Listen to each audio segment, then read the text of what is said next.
2020 ஆண்டுகளுக்கு முன்பாக இயேசு கிறிஸ்து என்பவர் பிறந்தார். இந்த பிறப்பின் செய்தியை தான் நற்செய்தி என்று சொல்லப்படுகின்றது. இந்த பிறப்பின் செய்தியை குறித்து அநேக வேதங்களிலே, குறிப்பாக தமிழர் சமயங்களே, இறைவன் மனிதனாக அவதரித்தார் என்று வேதங்கள் சொல்லுகின்றது. அப்படியாக பார்க்கின்ற பொழுதுதான் இயேசு கிறிஸ்து என்பவர் பிறந்தார். அவர் யார் என்றால் இறைவன். அவர் ஆதியிலே இருந்தவர் காணக்கூடாதவராக இருந்தால், ஒருவரும் கண்டிராதவராக இருந்தார், வார்த்தையாக, கடவுளுடைய வார்த்தையாக இருந்தார்.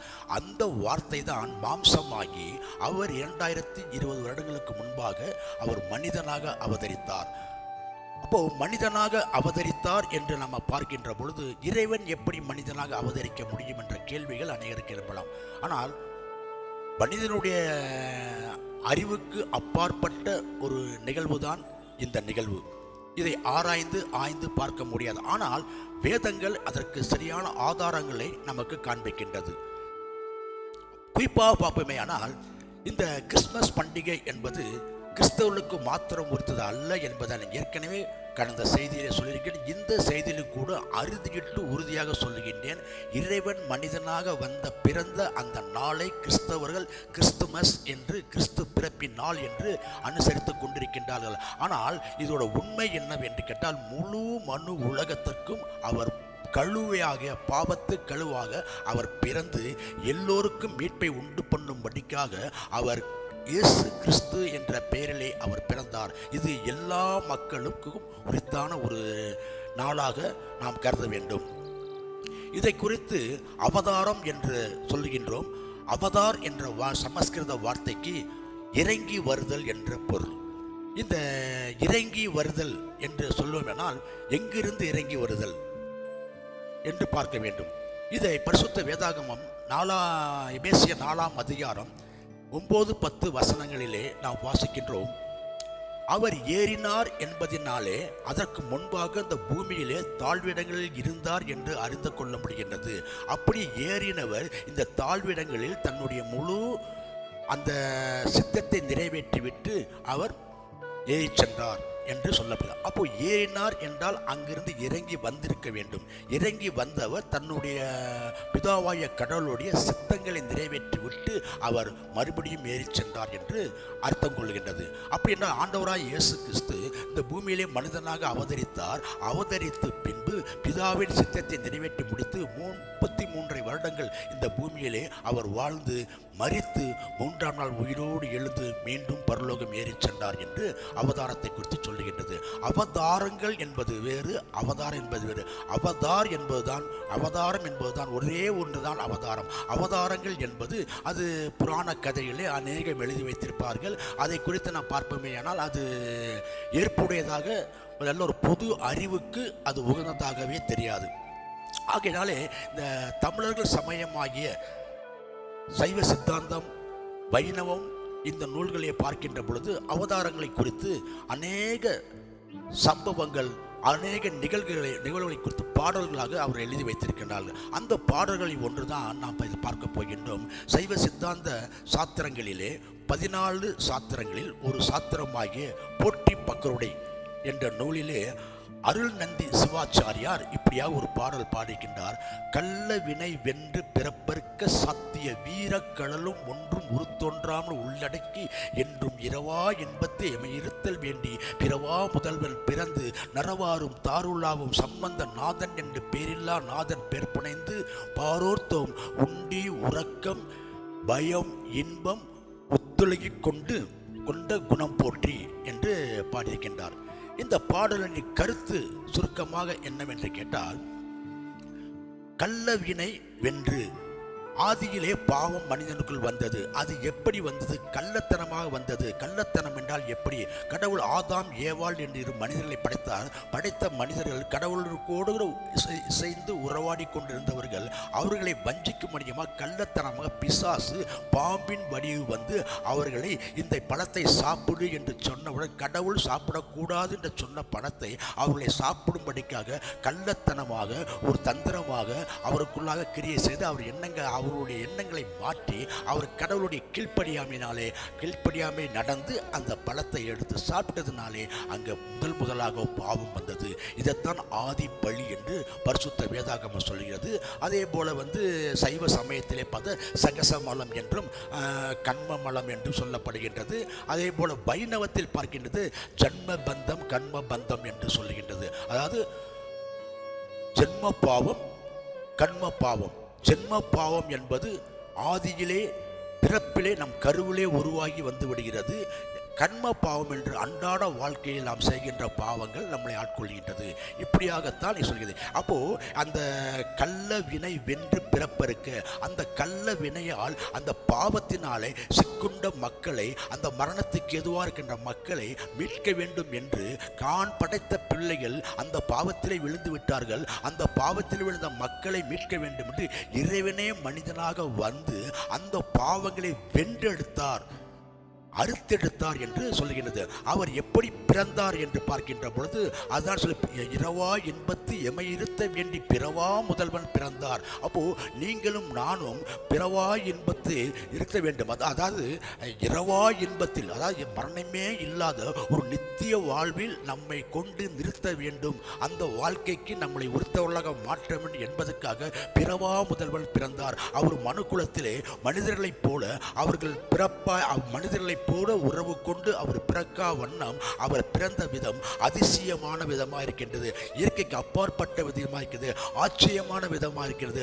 அப்படிப்பட்ட பிறவா முதல்வன் எப்படி பிறந்தார் என்றால் ஒரு கன்னியின் வயிற்றில் பிறந்தார் என்று வேதம் சொல்லுகின்றது. அப்போ கன்னியின் வயிற்றில் பிறந்தார் என்றால் என்ன அர்த்தம் என்று பார்க்கின்ற பொழுது ஒரு கன்னியின் வயிற்றிலே பரிசுத்த ஆவி, கடவுளுடைய ஆவி அவளுக்குள் ஆட்கொண்டு அவர் மனித உறவில் மனித ஒரு இன்பத்தில் பிறக்காமல் அவர் பிறந்தது பரிசுத்த ஆவியினாலே பிறந்தனாலே அவர் ஆதியிலே அவர் வார்த்தையாய் இருந்தார். அந்த வார்த்தை தான் மரியாளுடைய வயிற்றில் கன்னியில், அந்த கன்னி வயிற்றில் அவர் பிறந்தார் என்று நம்ம அறிந்து கொள்ள முடிகின்றது.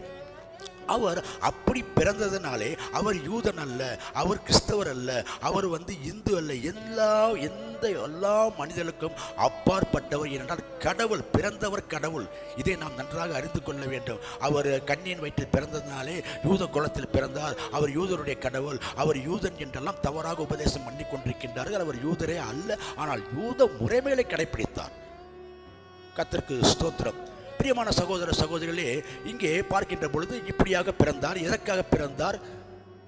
நம்மை நித்திய உலகத்தில் நித்திய வாழ்வுக்கு நம்மை கொண்டு சேர்க்கும் வண்ணமாக அதற்காக அவர் பிறவா முதல்வனாக பிறந்தார் என்று சொல்லுகின்றது. அடுத்து சம்பந்த நாதன் என்று பேரில்லால் நாதன் என்று பேர் புனைந்து என்று சொல்லுகின்றது. அப்போ சம்பந்த நாதன் என்றால் இம்மானுவேல் என்ற பொருள். இந்த சம்பந்தம் என்று நாம் அதற்கான பொருள் காண வேண்டும் என்றால் ஒரு குடும்பத்திற்கும் இன்னொரு குடும்பத்திற்கும் ஒரு திருமண உறவு ஏற்படுகிறது என்று பார்க்கின்ற பொழுது அது சம்பந்தம் என்று சொல்லப்படுகிறது. அதுபோலதான் மனிதனுடைய வாழ்க்கையிலே பாவத்தை விழுந்துவிட்ட மனிதன் கடவுளோடு ஒரு சம்பந்தம் கொள்ள முடியாமல், உறவு கொள்ள முடியாமல் இருக்கின்ற சூழ்நிலையை அந்த மாற்றி அமைத்து கடவுளோடு உறவு கொள்ள வேண்டும் என்பதற்காக அவர் ஒரு சம்பந்த நாதனாக இம்மானுவேல் என்ற பெயரிலே அவர் வருகின்றார். அப்போ கடவுளுக்கும் நமக்கும் ஒரு உறவு ஏற்படுத்தும் ஒரு பாலமாக அவர் அமைகின்றார். அந்த இயேசு கிறிஸ்து தான் அவதாரம் மனிதகுல மீட்புக்காக மனுக்குல மீட்பை கொடுத்து ரட்சித்து அவர்களை மீட்டெடுத்து கடவுளோடு கூட இசைந்து வாழத்தக்கதாக ஒரு உறவை ஏற்படுத்தி கொடுக்கின்றார். அவரே பாலமாக அமைந்திருக்கின்றார். ஆகையினால தான் பரிசுத்த வேதாகமத்தில் சொல்லப்படுகிறது, நானே வழி என்று ஆண்டவராய் இயேசு கிறிஸ்து சொல்வார். அந்த இயேசு கிறிஸ்து இல்லாமல் ஒருவரும் பரலோகம் போக முடியாது. அதையும் ஆண்டவர் சொல்ல, என்னால் அன்றி ஒருவனும் பிதாவினிடத்தில் வரான் என்று சொல்லுகின்றார். பிரியமான சகோதர சகோதரிகளே, இந்த பாடலின் கருத்து இவ்வாறாக அமைந்திருக்கின்றது. அவர் எப்படி இருந்தாராம்? அங்கே சொல்கிறது பாரோர்த்தம் என்று சொல்லுகின்ற பொழுது மக்களைப் போல அவரும் பசி, பட்டினி, தாகம், துக்கம், துயரம், உறக்கம் எல்லாம் கொண்ட ஒரு மனு உருவிலே ஒரு மனிதனுக்கு என்னென்ன தன்மைகள் இருக்குதோ, என்னென்ன உணர்வுகள் இருக்குதோ, அதே அனைத்தையும் சுமந்து கொண்டு அதே அமைப்பிலே வந்த அவரை போற்றி துதிப்போமே என்று இந்த பாடல் சொல்லுகின்றது.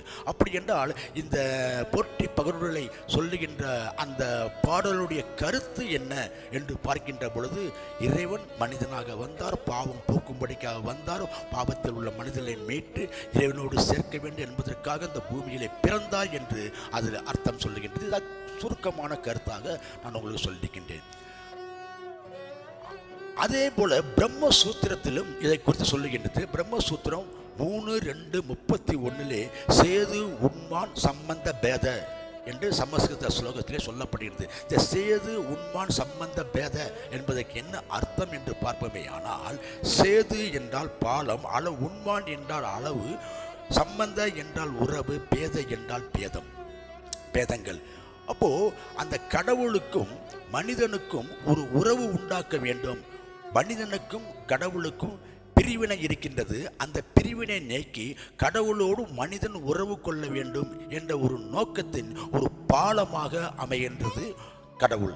ஆண்டவராய் இயேசு கிறிஸ்து கடவுளுக்கும் மனிதனுக்கும் ஒரு பாலமாக அமைகின்றார். இந்த பாலத்திலே அந்த இயேசு கிறிஸ்துவாகிய அந்த இரட்சகரை ஏற்றுக்கொண்ட யாவருக்கும் பட்சபாதம் இல்லாத, எந்த பேதங்கள் இல்லாமல் அவரை ஏற்றுக்கொண்டவர்கள் அவர் நேரடியாக அவர் மூலியமாக கடவுளை சென்றடைய முடியும், நித்திய ஜீவனை அடைய முடியும், ஆன்மாக்களுக்கு விடுதலை உண்டாக முடியும் என்று இந்த ஸ்லோகம் சொல்லுகின்றது. அடுத்து இதே சைவ சித்தாந்தத்திலே 14 சூத்திரங்களை ஒன்றாறிய அதிலேயும் ஒரு பாடல் இருக்கின்றது. அதிலே மாணிக்க வாசகர் போற்றி திரு அகவல் என்பதை குறித்து என்ற நூலிலே ஒரு பாடல் பாடியிருக்கின்றார். அது என்றால், அறுபரத்தொருவன் அவனியில் வந்து குருபரனாகி அருளிய பெருமையை சிறுமை என்று இகழாதே என்று மிக அழகாக பாடியிருக்கின்றார். அந்த அவதாரத்தை குறித்து மிக மிக தெளிவாக சொல்லியிருக்கின்றார். அது அறுபரத்தொருவன் அவனியில் வந்து குருபரனாகி என்று சொல்ல. அப்போ அறுபரத்து ஒருவன் தான் காணக்கூடாத ஒரு கடவுள், உருவம் இல்லாத ஒரு கடவுள் பரலோகத்தில் இருக்கின்றார், அவர் விண்ணுலகில் இருக்கின்றார். அந்த கடவுள் குருபரனாகி மனிதனாகி, அறுபரத்தொருவன் அவனில் வந்து குருபரனாகி, அதாவது மனிதனாகி அவனியில் பிறந்தார். அவனி என்றால் இந்த பூமியில் பிறந்தார் என்று இங்கே சொல்லுகின்றார். அப்போ இந்த காணக்கூடாத கடவுள் மனிதனாக குருவாக இந்த பூமியிலே பிறந்தார் என்று சொல்லுகின்றது. அப்படி பிறந்தவரை என்ன சிறு அந்த மேன்மையான ஒரு செயலை, நாம் எண்ணி முடியாத ஒரு செயலை, இயற்கைக்கும் விஞ்ஞானத்துக்கும் ஞானத்துக்கும் அப்பாற்பட்ட செயலை, அந்த மேன்மையை சிறுமை என்று இகழ்ந்து விடாதே என்று சொல்லுகின்றார், நம்மளை எச்சரிக்கின்றார் இந்த பாடல் மூலியமாக. அப்படி வந்த ஆண்டவராய் இயேசு கிறிஸ்துவை அந்த குருபரனாகிய அந்த கடவுளுடைய அவதாரமாகிய அவரை என்ன செய்கின்றால், இழிவாக எண்ணி விடாதே என்று, உன் மீட்புக்காக வந்தவர், உன் ரட்சிப்புக்காக வந்தவர், உன்னை கடவுளுடைய சேர்க்கும்படிக்காக வந்தவர், உன் ஆன்மாக்களை சுத்திகரிக்கும்படிக்காக, பாவத்திலிருந்து விடுதலையாகும்படி பரிசுத்தமாகும்படிக்காக வந்த அவரை சாதாரண மனிதனாக எண்ணி சிறுமையாக எண்ணி விடாதே என்று சொல்லுகிறார். இந்த காலகட்டத்திலிருந்து பார்த்தீர்கள் என்றால், ஆண்டவராய் இயேசு கிறிஸ்துவை குறித்து அநேக விதமான தவறான தூஷணமான இழிவான வார்த்தைகளை பேசிக்கொண்டு சிறுமைப்படுத்திக் கொண்டு அவமானப்படுத்திக் கொண்டிருக்கின்றார்கள். கர்த்தருக்கு ஸ்தோத்திரம். ஆனாலும் அவள் அறியாமையாய் செய்கிறார்களே தவிர கடவுள் இதற்காக அவர்கள் இப்படி தூசிக்கிறார்களே என்று அவர் கோபப்படுகிற கடவுள் அல்ல. ஏனென்றால் அவர் இரக்கம், மன உருக்கம், நீடிய பொறுமை, மிகுந்த சாந்தம், மிகுந்த கிருபை, தீங்குக்கு மனஸ்தாப கடவுள் உள்ள அன்புள்ள கடவுளாக இருக்கின்றார். அப்படிப்பட்ட கடவுளை இவர்கள் தெரியாமல் அறியாமல் தங்களுடைய மத நம்பிக்கை நிமித்தமாக, இல்லை மற்றவர்கள் திணிக்கின்ற ஒரு தவறான ஒரு உபதேசங்கள் நிமித்தமாக, தவறான ஒரு வழிகாட்டுதல் நிமித்தமாக அப்படி மனிதனாக வந்த இறைவனை அவர்கள் சிறுமை என்று இழந்து கொண்டிருக்கின்றார்கள். ஆண்டவராய் இயேசு கிறிஸ்து கூட பார்த்து என்றால் சிலுவையில் அறைகின்ற பொழுது பலவிதமான கேலியும் கிண்டலும் செய்வார்கள். ஒருவர் காரி துப்புகிறார், ஒரு தலையிலே கொட்டுகின்றார், சிலுவையிலே அறைகிறார்கள். ஒரு கல்வன் கேலி செய்கின்றான், ஒரு கல்வன் அவர் மன்னிப்பு கூட்டுகின்றான். இப்படியாக பல அவமானங்கள் மத்தியிலும் வேதனைகள் மத்தியிலும் அவர் சொன்ன ஒரே வார்த்தை, பிதாவே இவர்களுக்கு மன்னியும், தாங்கள் செய்வது இன்னதென்று அறியாதிருக்கிறார்களே என்று சொல்றார். அப்போ ஆண்டவராய் இயேசு கிறிஸ்து அந்த நேரடியாக பார்த்த யூத மக்களும் ரோமானியர்களும் அவர்கள் அப்படி தூசிக்கின்ற பொழுது இன்று காணாத அநேக ஜனங்கள், அதை கடவுள் யார் என்று அறியாத ஜனங்கள் அவரை தூசிப்பது நியாயமா இருக்கு. சில தெரிந்தும் ஒரு தவறான சிந்தனையினாலே அவரை ஏளனமாக பேசிக் கொண்டிருக்கின்றார்கள். அதை குறித்து அவர் கவலைப்பட போவது கிடையாது. நாமும் அவர்களுக்காக ஜெபிக்க வேண்டுமே தவிர அவர்களுக்காக நேரடியாக அவர்களோடு கூட வாக்குவாதம் பண்ணுவதிலே, அவர்களை எதிர்த்து பேசி அவர்களை தூஷணமாக அவர்களைப் போல நாமும் தூஷணமாக அவர்களைப் போல இருக்கக்கூடாது என்பதை நாம் இதை அறிந்து கொள்ள வேண்டும். கடைசியாக இன்னொரு அந்த சைவ சித்தாந்த 14 சாத்திரங்களிலே முதல் சாத்திரம் என்று சொல்லக்கூடியது திருவந்தியார். அந்த திருவந்தியாரிலே ஒரு பாடல் இருக்கின்றது. அந்த பாடல் என்னவென்று கேட்டால், கண்டத்தை கொண்டு கர்மம் முடித்தவர் பிண்டத்தில் வாரார் என்று உந்தி பெற, பிறப்பு இறப்பு இல்லை என்று உந்தி பெற என்று திருவந்தியார் பாடியிருக்கின்றார். கண்டத்தை கொண்டு கர்மம் முடித்தவர், கருத்து என்னவென்றால், கண்டத்தை கொண்டு கர்மம் முடித்தவர் பிண்டத்தில் வாரார் என்று உந்தி பெற என்று சொல்லுகின்றார். கடவுளுடைய சித்தத்தின்படி, கடவுள் சித்தத்தின்படி தமக்கு கொடுக்கப்பட்ட அந்த கடமையை தன் மரணத்தின் மூலமாக நிறைவேற்றியவர். மீண்டும் மனித உடல் எடுத்து இம்மண்ணுக்கு வரவேண்டிய தேவையில்லை. எனவே இனி அவருக்கு பிறப்பும் இல்லை, மரணமும் இல்லை என்று இந்த பாடலுடைய கருத்து சொல்லுகிறது. இதை விளக்க உரையாக நாம் பார்ப்போமே, ஆனால் மனிதனாக பிறந்து நம்மை தேடி வந்த இறைவன் தம் மரணத்தின் மூலம் தாம் இம்மண்ணுலகில் பிறந்து வந்த நோக்கத்தை, அதாவது ஆன்மாக்களாகிய நம்மை இரவா இன்பத்தில் இருத்தலாகிய கடமையை செய்து முடித்து விட்டார். எனவே அவர் மீண்டும் மீண்டும் மனித உடல், அதாவது பல அவதாரங்கள் எடுக்க வேண்டிய நிலை இல்லாமல் வர தேவையில்லை. ஆனால் அவருக்கு இனி பிறப்பும் இல்லை இறப்பும் இல்லை என்று சொல்லுகின்றது.